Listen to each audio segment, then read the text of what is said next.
Ukraine. We're now 2.5 years into this conflict. Mr. President, it has been the position of the Biden administration that we must defend Ukraine from Russia, from Vladimir Putin, to defend their sovereignty, their democracy, that it's in America's best interest to do so, arguing that if Putin wins, he may be emboldened to move even further into other countries. You have said you would solve this war in 24 hours. You said so just before the break tonight. How exactly would you do that? And I want to ask you a very simple question tonight. Do you want Ukraine to win this war? I want the war to stop. I want to save lives that are being uselessly, people being killed by the millions. It's the millions. It's so much worse than the numbers that you're getting, which are fake numbers. Look, we're in for 250 billion or more because they don't ask Europe, which is a much bigger beneficiary to getting this thing done than we are.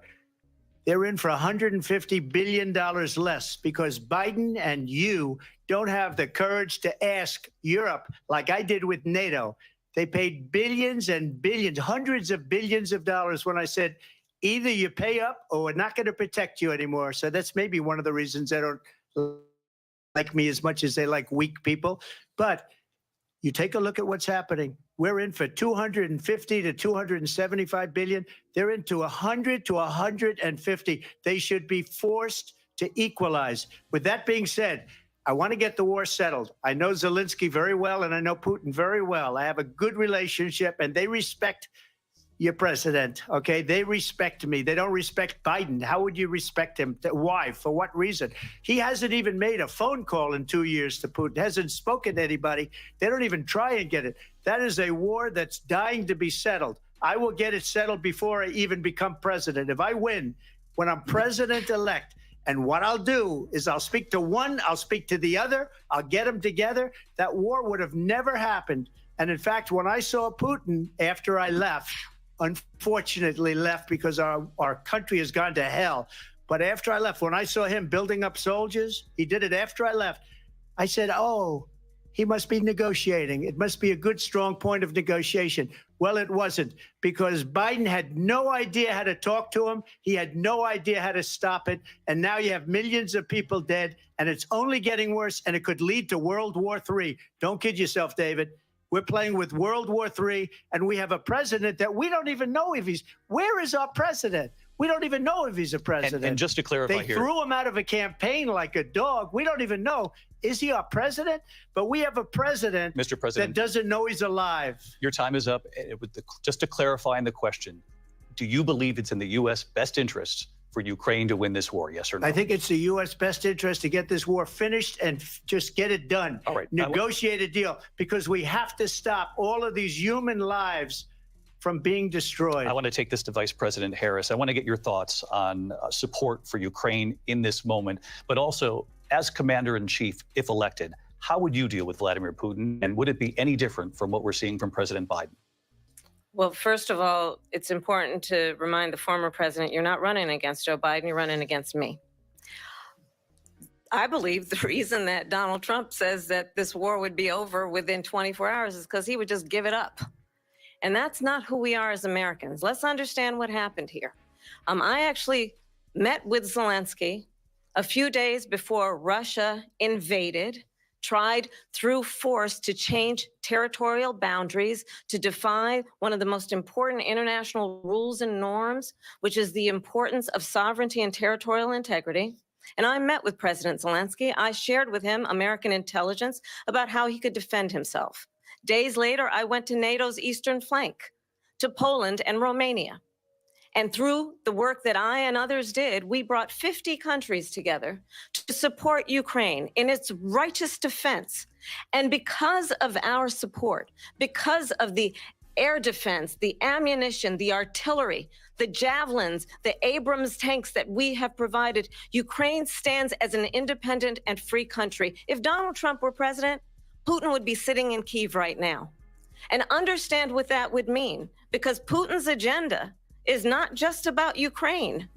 Understand why the European allies and our NATO allies are so thankful that you are no longer president, and that we understand the importance of the greatest military alliance the world has ever known, which is NATO, and what we have done to preserve the ability of Zelensky and the Ukrainians to fight for their independence.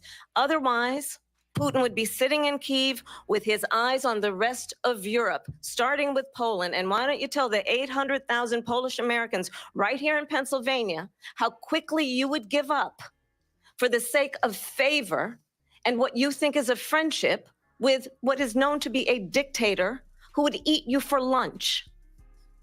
Vice President Harris, thank you. We've heard from both of you on Ukraine tonight. Afghanistan came up in the last hour. I wanted her to respond to something you said earlier, and please, I'll give you a minute here. Putin would be sitting in Moscow, and he wouldn't have lost 300,000 men and women, but he would have been sitting in Moscow. Quiet, please. He would have been sitting in Moscow, much happier than he is right now. But eventually, you know, he's got a thing that other people don't have. He's got nuclear weapons. They don't ever talk about that. He's got nuclear weapons. Nobody ever thinks about that. And eventually, maybe he'll use them, and maybe he hasn't been that threatening, but he does have that. Something we don't even like to talk about. Nobody likes to talk about it. But just so you understand, they sent her to negotiate peace before this war started. 3 days later, he went in and he started the war because everything they said was weak and stupid. They said the wrong things. That war should have never started. She was the emissary. They sent her in to negotiate with Zelensky and Putin, and she did. And the war started 3 days later. And that's the kind of talent we have with her. She's worse than Biden. In my opinion, I think he's the worst president in the history of our country. She goes down as the worst vice president in the history of our country. But let me tell you something. She is a horrible negotiator. They sent her in to negotiate. As soon as they left, Putin did the invasion. President Trump, thank you. You did bring up something. You said she went to negotiate with Vladimir Putin. Vice President Harris, have you ever met Vladimir Putin? Can you clarify tonight? Yet again, I said it at the beginning of this debate, you're going to hear a bunch of lies coming from this fella. And that is another one. When I went to meet with President Zelensky, I've now met with him over 5 times. The reality is it has been about standing as America always should, as a leader upholding international rules and norms, as a leader who shows strength, understanding that the alliances we have around the world are dependent on our ability to look out for our friends and not favor our enemies because you adore strongmen instead of caring about democracy. And that is very much what is at stake here. The President of the United States is commander-in-chief. And the American people have a right to rely on a president who understands the significance of America's role and responsibility in terms of ensuring that there is stability and ensuring we stand up for our principles and not sell them for the benefit of personal flattery. We've talked about Ukraine and Vladimir Putin. I do want to talk about Afghanistan. It came up in the first hour of this debate. I want to move on to Afghanistan. Stoltenberg said Trump did the most amazing thing I've ever seen. He got these countries, the 28 countries at the time, to pay up. He said, I've never seen. He's the head of NATO.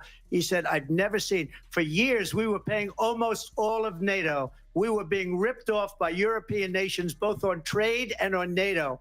I got them to pay up by saying one of the statements you made before, if you don't pay, we're not going to protect you. President Otherwise, Trump. we would have never gotten it. He said it was one of the most incredible jobs that he's ever seen done. Thank you. I want to turn to Afghanistan. It came up in the first hour of the debate, and we witnessed a poignant moment today on Capitol Hill, honoring the soldiers who died in the chaotic withdrawal from Afghanistan. I do want to ask the Vice President, do you believe you bear any responsibility in the way that withdrawal played out?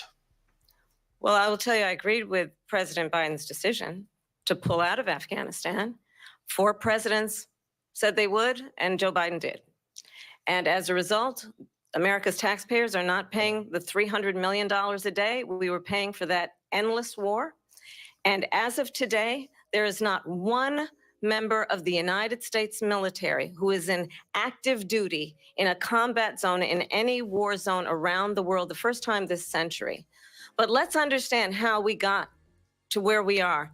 Donald Trump, when he was president, negotiated one of the weakest deals you can imagine. He calls himself a deal maker. Even his national security advisor said it was a weak, terrible deal. And here's how it went down. He bypassed the Afghan government He negotiated directly with a terrorist organization called the Taliban.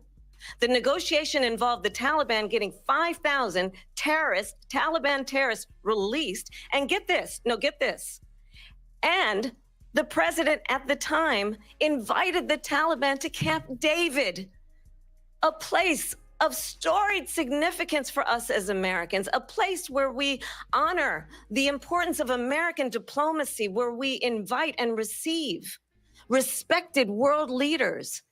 And this former president, as president, invited them to Camp David because he does not again appreciate the role and responsibility of the President of the United States to be commander in chief with a level of respect. And this gets back to the point of how he has consistently disparaged and demeaned members of our military, fallen soldiers, and the work that we must do to uphold the strength and the respect of the United States of America around the world. Vice President Harris, thank you. President Trump, your response to her saying that you began the negotiations with the Taliban. So if you take a look at that period of time, the Taliban was killing our soldiers, a lot of them, with snipers. And I got involved with the Taliban because the Taliban was doing the killing. That's the fighting force within Afghanistan. They don't bother doing that because, you know, they deal with the wrong people all the time. But I got involved. And Abdul is the head of the Taliban. He is still the head of the Taliban. And I told Abdul, don't do it anymore. You do it anymore, you're going to have problems. And he said, why do you send me a picture of my house? I said, you're going to have to figure that out, Abdul. And for 18 months, we had nobody killed. We did have an agreement negotiated by Mike Pompeo. It was a very good agreement. The reason it was good, it was we were getting out. We would have been out faster than them, but we wouldn't have lost the soldiers. We wouldn't have left many Americans behind, and we wouldn't have left $85 billion worth of brand new, beautiful military equipment behind. And just to finish, they blew it. The agreement said you have to do this, and they didn't do it. They didn't do it. The agreement was terminated by us because they didn't do what they were supposed to do. I want to move on. And these people did the worst withdrawal, and in my opinion, the most embarrassing moment in the history of our country. And by the way, that's why Russia attacked Ukraine, because they saw how incompetent she and her boss are. President Trump, thank you. I want to move on now to race and politics in this country. Mr. President, you recently said of Vice President Harris, quote, I didn't know she was black until a number of years ago when she happened to turn black, and now she wants to be known as black. I want to ask a bigger picture question here tonight. Why do you believe it's appropriate to weigh in on the racial identity of your opponent? I don't, and I don't care. I don't care what she is. I don't care. You make a big deal out of something. I couldn't care less. Whatever she wants to be is okay with me. But those were your words, so I'm asking. I don't know. I mean, all I can say is I read where she was not black, that she put out, and I'll say that. And then I read that she was black, and that's okay. Either one was okay with me. That's up to her. That's up to her. Vice President Harris, your thoughts on this? I think it's, I mean, honestly, I think it's a tragedy that we have someone who wants to be president who has consistently, over the course of his career, attempted to use race to divide the American people. You know, I do believe that the vast majority of us know that we have so much more in common than what separates us, and we don't want this kind of approach that is just constantly trying to divide us, and especially by race. And let's remember how Donald Trump started. He was land, he owned buildings, and he was investigated because he refused to rent property to black families. Let's remember, this is the same individual who took out a full-page ad in the New York Times calling for the execution of 5 young Black and Latino boys who were innocent, the Central Park 5. Took out a full-page ad calling for their execution. This is the same individual who spread birther lies about the first Black president of the United States. And I think the American people want better than that, want better than this, want someone who understands, as I do. I travel our country. We see in each other a friend. We see in each other a neighbor. We don't want a leader who is constantly trying to have Americans point their fingers at each other. I meet with people all the time who tell me, can we please just have discourse about how we're going to invest in the aspirations and the ambitions and the dreams of the American people? Knowing that regardless of people's color or the language their grandmother speaks, we all have the same dreams and aspirations and want a president who invests in those, not in hate and division. Vice President Harris, thank you. Lindsay? President Trump, this is now your third time. This is the most divisive presidency in the history of our country. There's never been anything like it. They're destroying our country, and they come up with things like what she just said, going back many, many years, when a lot of people, including Mayor Bloomberg, agreed with me on the Central Park Five. They admitted, they said, they pled guilty. And I said, well, if they pled guilty, they badly hurt a person, killed a person ultimately. And if they pled guilty, then they pled, we're not guilty. But this is a person that has to stretch back years, 40, 50 years ago, because there's nothing now. I built one of the greatest economies in the history of the world, and I'm going to build it again. It's going to be bigger, better, and stronger. But they're destroying our economy. They have no idea what a good economy is. Their oil policies, every single policy. And remember this, she is Biden. You know, she's trying to get away from Biden. I don't know the gentleman, she says. She is Biden. The worst inflation we've ever had, a horrible economy because inflation has made it so bad, and she can't get away with that. Thank you. Your time is up. I want to respond to that, though. I want to just respond briefly. Clearly, I am not Joe Biden, and I am certainly not Donald Trump. And what I do offer is a new generation of leadership for our country, one who believes in what is possible, one who brings a sense of optimism about what we can do instead of always disparaging the American people. I believe in what we can do to strengthen our small businesses, which is why I have a plan. Let's talk about our plans and let's compare the plans. I have a plan to give startup businesses $50,000 tax deduction, to pursue their ambitions, their innovation, their ideas, their hard work. I have a plan, $6,000 for young families for the first year of your child's life to help you in that most critical stage of your child's development. I have a plan that is about allowing people to be able to pursue what has been fleeting in terms of the American dream by offering a help with down payment of $25,000 down payment assistance for first-time home buyers. That's the kind of conversation, I believe, David, that people really want tonight, as opposed to a conversation that is constantly about belittling and name-calling. Let's turn the page Vice President and move Harris, forward. Thank you. Let's turn to policy. President Let's Trump, turn back we to have policy. to move on. President Trump, Let's turn to policy, She has please. a plan to defund the police. She has a plan to confiscate everybody's gun. President Trump, She we has do a have to plan move to on to not other allow issues. fracking in Pennsylvania or anywhere else. Okay. Thank you, That's Mr. what her President. plan is until just recently. I just need Lindsay, to go ahead. respond President because Trump, the President former Trump. president has No, said I'm something sorry. twice that I need to No, respond to. I'm sorry. I We're just going need to to move on, respond Vice one President time Harris. to what he has President said Trump, this multiple is times. now your Yes. third time running for president. You have long vowed to repeal and replace the Affordable Care Act, also known as Obamacare. You have failed to accomplish that. You now say you're going to keep Obamacare, quote, unless we can do something much better. Last month, you said, quote, we're working on it. So tonight, 9 years after you first started running, do you have a plan, and can you tell us what it is? Obamacare was lousy health care, always was. It's not very good today. And what I said, that if we come up with something, and we are working on things, we're going to do it and we're going to replace it. But remember this, I inherited Obamacare because Democrats wouldn't change it. They wouldn't vote for it. They were unanimous. They wouldn't vote to change it.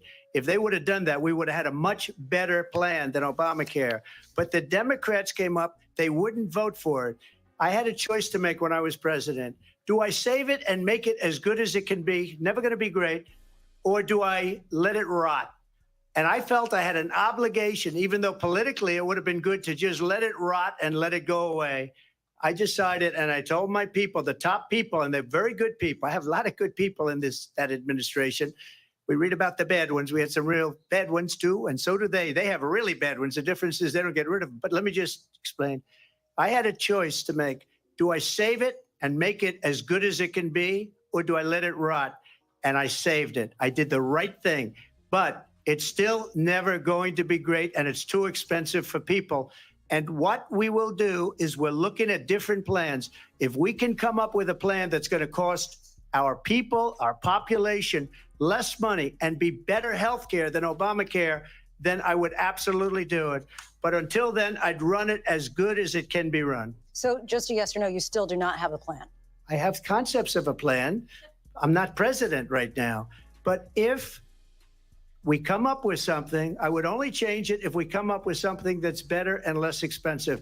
And there are concepts and options we have to do that. And you'll be hearing about it in the not too distant future. Vice President Harris, in 2017, you supported Bernie Sanders' proposal to do away with private insurance and create a government-run healthcare system. 2 years later, you proposed a plan that included a private insurance option. What is your plan today? Well, first of all, I absolutely support, and over the last 4 years as vice president, private healthcare options. But what we need to do is maintain and grow the Affordable Care Act. But I'll get to that, Lindsay. I just need to respond to a previous point that the former president has made. I've made very clear my position on fracking. And then this business about taking everyone's guns away. Tim Walz and I are both gun owners. We're not taking anybody's guns away. So stop with the continuous lying about this stuff. As it relates to the Affordable Care Act, understand, just look at the history to know where people stand. When Donald Trump was president, 60 times he tried to get rid of the Affordable Care Act. 60 times. I was a senator at the time when I will never forget the early morning hours when it was up for a vote in the United States Senate. And the late, great John McCain, who you have disparaged as being you don't like him, you said at the time, because he got caught. He was an American hero. The late, great John McCain, I will never forget that night, walked onto the Senate floor and said, no, you don't. No, you don't. No, you don't get rid of the Affordable Care Act. You have no plan. And what the Affordable Care Act has done is eliminate the ability of insurance companies to deny people with pre-existing conditions. I don't have to tell the people watching tonight, you remember what that was like? Remember when an insurance company could deny if a child had asthma, if someone was a breast cancer survivor, if a grandparent had diabetes? And thankfully, as I've been vice president and we over the last 4 years have strengthened the Affordable Care Act, we have allowed for the first time Medicare to negotiate drug prices on behalf of you, the American people. Donald Trump said he was going to allow Medicare to negotiate drug prices. He never did. We did. And now we have capped the cost of insulin at $35 a month. Since I've been vice president, we have capped the cost of prescription medication for seniors at $2,000 a year. And when I am president, we will do that for all people, understanding that the value I bring to this is that access to health care should be a right and not just a privilege of those who can afford it. And the plan has to be to strengthen the Affordable Care Act, not get rid of it. Vice President Harris, in terms of where Donald Trump stands on that. I want to move to an issue that's important for a lot of... She made a mistake. Number one, John McCain fought Obamacare for 10 years. But it wasn't only him. It were all of the Democrats that kept it going. And you know what? We can do much better than Obamacare, much less money. But she won't improve private insurance for people, private medical insurance. That's another thing she doesn't want to get. People are paying privately for insurance that have worked hard and made money, and they want to have private. She wants everybody to be on government insurance where you wait 6 months for an operation that you need immediately. President Trump, thank you. We have another issue that we'd like to get to that's important for a number of Americans, in particular younger voters, and that's climate change. President Trump, with regard to the environment, you say that we have to have clean air and clean water. Vice President Harris, you call climate change an existential threat. The question to you both tonight is, what would you do to fight climate change? And Vice President Harris, we'll start with you. 1 minute for you each. Well, the former president had said that climate change is a hoax. And what we know is that it is very real. You ask anyone who lives in a state who has experienced these extreme weather occurrences, who now is either being denied home insurance or it's being jacked up. You ask anybody who has been the victim of what that means in terms of losing their home, having nowhere to go. We know that we can actually deal with this issue. The young people of America care deeply about this issue. And I am proud that as vice president over the last 4 years, we have invested $1 trillion in a clean energy economy, while we have also increased domestic gas production to historic levels. We have created over 800,000 new manufacturing jobs while I have been vice president. We have invested in clean energy to the point that we are opening up factories around the world. Donald Trump said he was going to create manufacturing jobs. He lost manufacturing jobs. And I'm also proud to have the endorsement of the United Auto Workers and Sean Fain, who also know that part of building a clean energy economy includes investing in American-made products, American automobiles. It includes growing what we can do around American manufacturing and opening up auto plants, not closing them like happened under Donald Trump. Vice President Harris, thank you. That didn't happen under Donald Trump. Let me just tell you, they lost 10,000 manufacturing jobs this last month. It's going, they're all leaving. They're building big auto plants in Mexico, in many cases owned by China. They're building these massive plants, and they think they're going to sell their cars into the United States because of these people. What they have given to China is unbelievable. But we're not going to let that. We'll put tariffs on those cars so they can't come into our country, because they will kill the United Auto Workers and any auto worker, whether it's in Detroit or South Carolina or any other place. What they've done to business and manufacturing in this country is horrible. We have nothing because they refuse. You know, Biden doesn't go after people because supposedly China paid him millions of dollars. He's afraid to do it. Between him and his son, they get all this money from Ukraine. They get all this money from all of these different countries. And then you wonder, why is he so loyal to this one, that one, Ukraine, China? Why is he? Why did he get $3.5 million from the mayor of Moscow's wife? Why did she pay him $3.5 million? This is a crooked administration, and they're selling our country down the tubes. President Trump, thank you. Thank you. We'll be right back with closing statements from both of our candidates. An historic night, this ABC News presidential debate from Philadelphia. Back in a moment.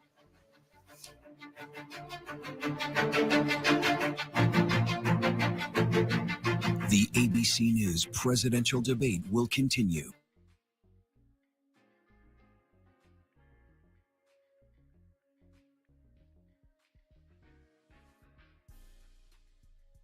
All right, it was a lot going on. It was a lot going on.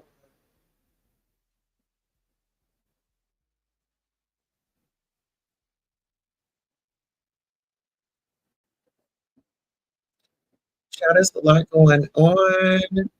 There were some very important points brought up, but we are just listening.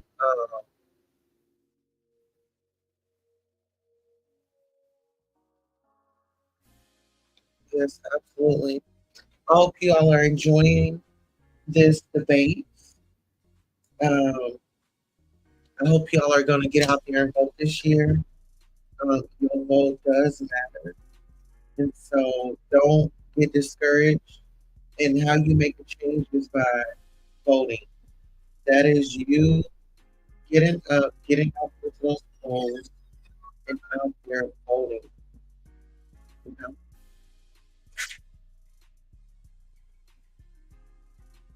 So that's what it is. If you need to go to get you like a new ID or something, you can definitely do that. And you can get registered to vote at like tag agency, check your election agency office. You say he is honest and ready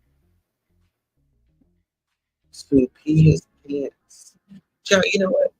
I feel like the debate is going very nice. And I feel like questions and the discussions are very important. Say what they talked about healthcare. I mean, every American does deserve it. In my opinion, it should be at no charge. You know, just like school and college, like dismiss that death. You know, it can be a lie. It can really be a lie. But it's so important. Absolutely. You know what? It's so interesting. Not just in the presidential, but in your state, your city, both, because those are the people who make changes in your community. And I think the point, but we need to be more with action. Because we can complain, but are we doing a follow up? And are we really? We're going to get into PBD as well tonight. I want y'all to buckle up. I'm going to get your popcorn together. I will be running the popcorn machine tonight. Yes, ma'am, we will.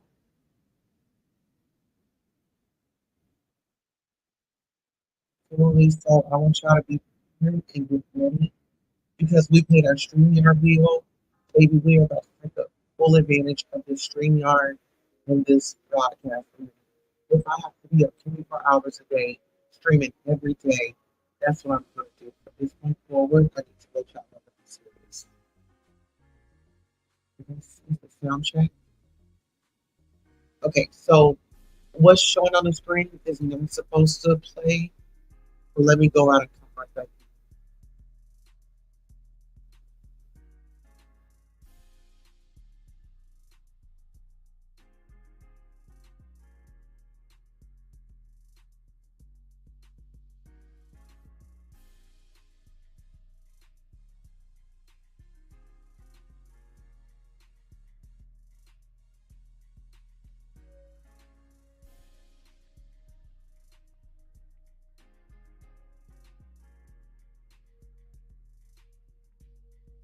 All right, are we back?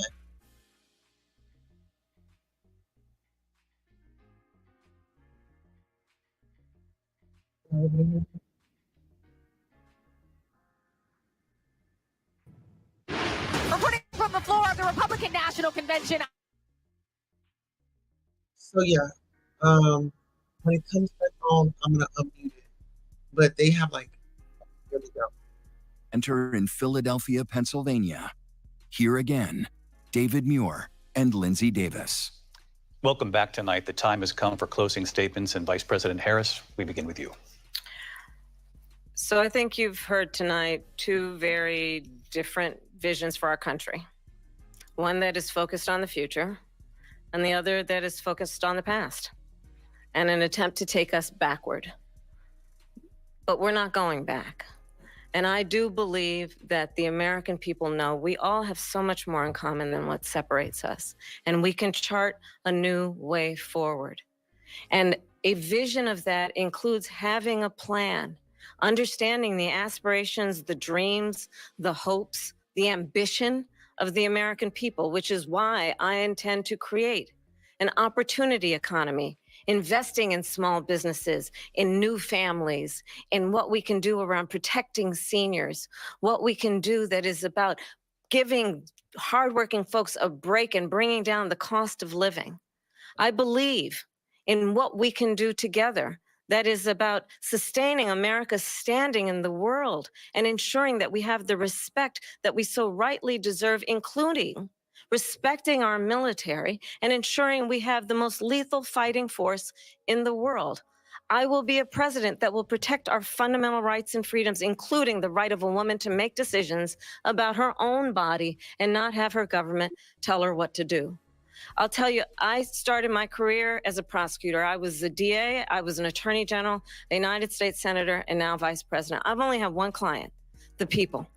And I'll tell you, as a prosecutor, I never asked a victim or a witness, are you a Republican or a Democrat? The only thing I ever asked them, are you okay? And that's the kind of president we need right now. Someone who cares about you and is not putting themselves first. I intend to be a president for all Americans and focus on what we can do over the next 10 and 20 years to build back up our country by investing right now in you, the American people. Vice President Harris, thank you. President Trump? So she just started by saying she's going to do this, she's going to do that, she's going to do all these wonderful things. Why hasn't she done it? She's been there for 3.5 years. They've had 3.5 years to fix the border. They've had 3.5 years to create jobs and all the things we talked about. Why hasn't she done it? She should leave right now, go down to that beautiful White House, go to the Capitol, get everyone together and do the things you want to do, but you haven't done it and you won't do it because you believe in things that the American people don't believe in. You believe in things like we're not going to frack. We're not going to take fossil fuel. We're not going to do things that are going to make this country strong, whether you like it or not. Germany tried that, and within 1 year, they were back to building normal energy plants. We're not ready for it. We can't sacrifice our country for the sake of bad vision. But I just ask one simple question. Why didn't she do it? We're a failing nation. We're a nation that's in serious decline. We're being laughed at all over the world. All over the world, they're laughed. I know the leaders very well. They're coming to see me. They call me. We're laughed at all over the world. They don't understand what happened to us as a nation. We're not a leader. We don't have any idea what's going on. We have wars going on in the Middle East. We have wars going on with Russia and Ukraine. We're going to end up in a third world war, and it'll be a war like no other because of nuclear weapons, the power of weaponry. I rebuilt our entire military. She gave a lot of it away to the Taliban. She gave it to Afghanistan. What these people have done to our country, and maybe toughest of all, is allowing millions of people to come into our country. Many of them are criminals, and they're destroying our country. The worst president, the worst vice president in the history of our country. President Trump, thank you. And that is our ABC News presidential debate from here in Philadelphia at the National Constitution Center. I'm Lindsay Davis. And I'm David Muir. Thank you for